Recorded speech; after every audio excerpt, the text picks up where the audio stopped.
Biology শিক্ষক প্রবীর দাস স্যারকে আমরা এই বিদ্যালয়ে রাখতে চাই। উনার বদলি হয়ে গেছে এবং আমাদেরকে জানানো হয়নি। আজকে উনার বদলি হয়ে গেছে এবং কালকে উনি নতুন স্কুলে গিয়ে জয়েন করবেন। তো আমরা আমাদের স্যারকে যেতে দেবো না, এখানে স্থায়ীভাবে রাখতে চাই, কারণ আমাদের বিদ্যালয়ে এমনিতেই শিক্ষক নেই। আর প্রতি বছর এই সময় পরীক্ষার সময় আমাদের বিদ্যালয় থেকে শিক্ষক নিয়ে নেওয়া হয়। কোন সাবজেক্টের তিনি? বায়োলজি, তিনি হলেন বায়োলজি প্রতি বছরই। এটা কোন স্কুল? পিএমসি ত্রিবাই দ্বাদশ মান বিদ্যালয়। এখন তোমাদের দাবি কি? আমাদের দাবি স্যারকে আমরা স্থায়ীভাবে রাখতে চাই।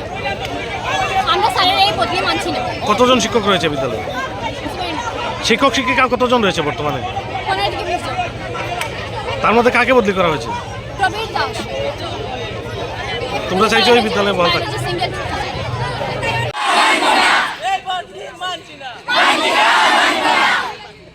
আমাদের দাবি মানতে হবে। স্যারকে স্থায়ীভাবে রাখতে হবে। স্যার বদলি মানছি না। আর প্রবীর স্যার আমরা করি একজন স্যার আছে বায়োলজি, তো স্কুলে কোনো বায়োলজি টিচার নাই প্রথমত। আর পরীক্ষার সামনে তখন স্যারে এমন টাইমে ট্রান্সফার করে দিচ্ছে, তো আমরা স্যারে যাইতে দিতাম না।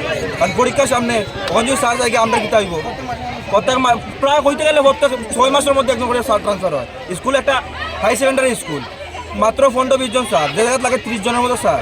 বর্তমানে 15-20 জন স্যার, এর মধ্যে যদি এখন আরেকজন স্যার যদি যায় তো কেমনে হইব? তোমাদের দাবি কি এখন? আমাদের দাবি ওই লোক স্যার থাকতা স্কুলও মানে বায়োলজি টিচার লাগে, এটা আমরা দাবি। কি নাম স্যারের? প্রবীর স্যার।